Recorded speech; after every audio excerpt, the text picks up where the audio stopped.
দৰাচলতে এই সাংবাদিক মেলখনত যোৱা লখিমপুৰ কেবিনেটত আমি গ্ৰহণ কৰা কেইটামান ঐতিহাসিক সিদ্ধান্তৰ বিষয়ে ৰাইজক অৱগত কৰিছিলোঁ। কিন্তু তাৰ আগতে মই আপোনালোকক ক'ব বিচাৰোঁ যে লখিমপুৰ কেবিনেটলৈ যোৱাৰ আগতে এইবাৰ সমগ্ৰ উত্তৰ অসম ভ্ৰমণ কৰাৰ এটা নতুন অভিজ্ঞতা হ'ল। 3 অক্টোবৰ তাৰিখে বিজেপিৰ সদস্যতা অভিযানত অংশগ্ৰহণ কৰি মই মটৰ গাড়ীৰে পোনে পোনে চতিয়ালৈ গ'লোঁ। চতিয়াত 20 আগষ্ট 1942 চনত স্বাধীনতাৰ তিৰংগ পতাকা চতিয়া থানাত উত্তোলন কৰা হৈছিল। ভাৰতৰ স্বাধীনতা সংগ্ৰামৰ ই এটা ঐতিহাসিক ঘটনা। থানাখন পৰিদৰ্শন কৰিলোঁ আৰু ইয়াৰ সৌন্দৰ্য বৰ্ধনৰ বাবেও 5 কোটি টকা ৰাজ্য চৰকাৰৰ পৰা আগবঢ়ালোঁ। তাৰ পিছত মই গ'লোঁ বিশ্বনাথত। বিশ্বনাথ মেডিকেল কলেজ পৰিদৰ্শন কৰিলোঁ। 2025 চনত এই মেডিকেল কলেজখন আমি আৰম্ভ কৰিম। বিশ্বনাথত ইতিমধ্যে নিৰ্মাণ সম্পূৰ্ণ হোৱা 100খন বিচনাযুক্ত জিলা চিকিৎসালয় এখনো মই উদ্বোধন কৰিলোঁ। বিশ্বনাথৰ পৰা গৈ আমি বিহালী পালোঁ। বিহালীৰ বেদেতি বুলি যিটো অঞ্চল, তাৰ ৰাইজে বহুত দিনৰ পৰা এখন চৰকাৰী কলেজ বিচাৰি আছিল। কলেজখনৰ ভূমি নিজে চালোঁ আৰু মহাবিদ্যালয় এখনো তাত আমি ঘোষণা কৰাৰ বা স্থাপন কৰাৰ ঘোষণা কৰিলোঁ। তাৰপিছত গহপুৰ পালোঁ, নিশাও হৈছিলে। গহপুৰত প্ৰস্তাৱিত কনকলতা বিশ্ববিদ্যালয়ৰ মাটি অধিগ্ৰহণ লৈ ৰাইজৰ লগত কথা বতৰা পাতিলোঁ। ইয়াৰ পিছত বিহপুৰীয়াৰ ধলপুৰ, শ্ৰী শ্ৰী অনিৰুদ্ধদেৱ মায়েমৰা ধৰ্মৰ প্ৰৱৰ্তক আৰু অসমৰ জাতীয় জীৱনৰ এগৰাকী প্ৰাতঃস্মৰণীয় মহাপুৰুষ। তেখেতৰ জন্মস্থানখন পদাৰ্পণ কৰাৰ মোৰ সৌভাগ্য হ'ল। ভকতবৃন্দক সেৱা আগবঢ়ালোঁ আৰু জন্মস্থানখন সংৰক্ষণৰ বাবে 15 কোটি টকাৰ এটা অনুদানো চৰকাৰৰ পৰা ঘোষণা কৰিলোঁ। বিহপুৰীয়াৰ মাধৱদেৱ কলাক্ষেত্ৰকো পৰিদৰ্শন কৰিলোঁ। কলাক্ষেত্ৰখন আৰু সুন্দৰ কৰাৰ প্ৰতিশ্ৰুতি দিলোঁ।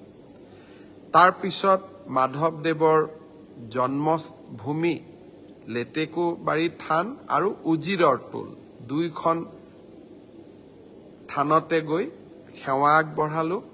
নিশা 10-11 বাজিছিল, কিন্তু বিহপুৰীয়াৰ ৰাইজে বহুত মৰমো যাচিছিলে সেই সময়ছোৱাটো।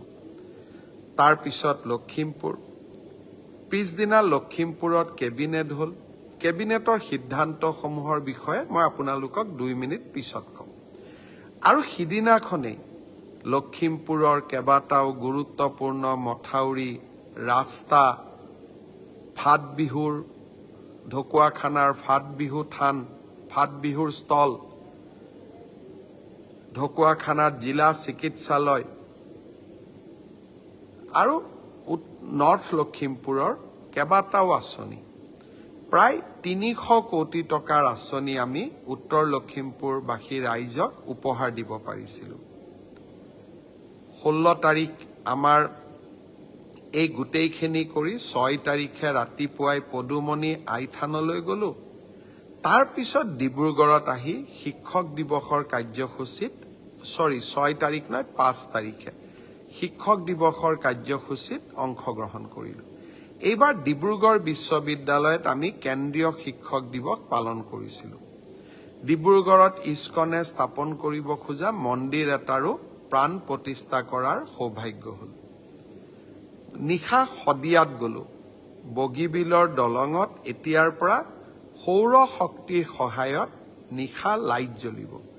52 কোটি টকাৰ এটা সুন্দৰ প্ৰকল্প উদ্বোধন কৰাৰ সৌভাগ্য হ'ল।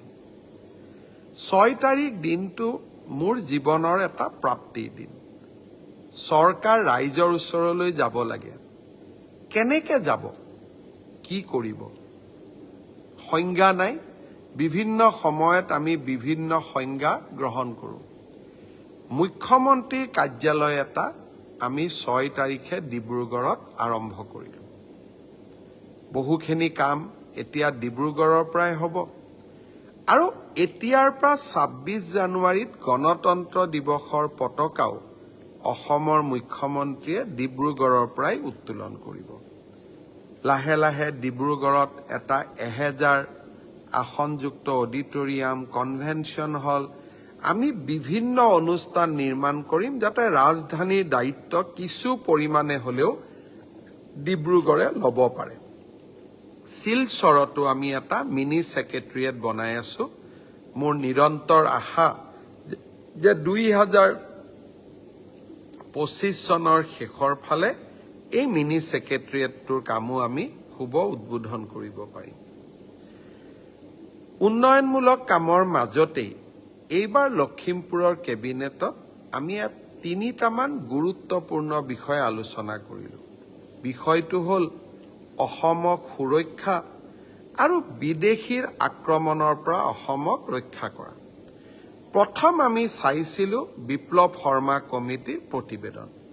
বহু সময়ত বহু লোকে আমাক অভিযোগ কৰে যে বিপ্লৱ শৰ্মা কমিটিৰ প্ৰতিবেদনখন আমি ৰূপায়ণ কৰা নাই অসম চুক্তিৰ 6 নম্বৰ দফা কাৰ্যকৰণৰ ওপৰত। এই বিপ্লৱ শৰ্মা কমিটিয়ে 67টা অনুমোদন দিছিলে। তাৰে 52টা অনুমোদন ৰাজ্য চৰকাৰৰ অধিকাৰ ক্ষেত্ৰ, 5টা ৰাজ্য আৰু কেন্দ্ৰীয় চৰকাৰ 2টা আৰু 10টা সম্পূৰ্ণভাৱে কেন্দ্ৰীয় চৰকাৰৰ। কেন্দ্ৰীয় চৰকাৰৰ লগত বিপ্লৱ শৰ্মা কমিটিৰ ইমপ্লিমেণ্টেশ্যনৰ বাবে মই নিজে কথা পাতিম। তাৰ আগতে আমি সিদ্ধান্ত ল'লো যে বিপ্লৱ শৰ্মা কমিটিখনৰ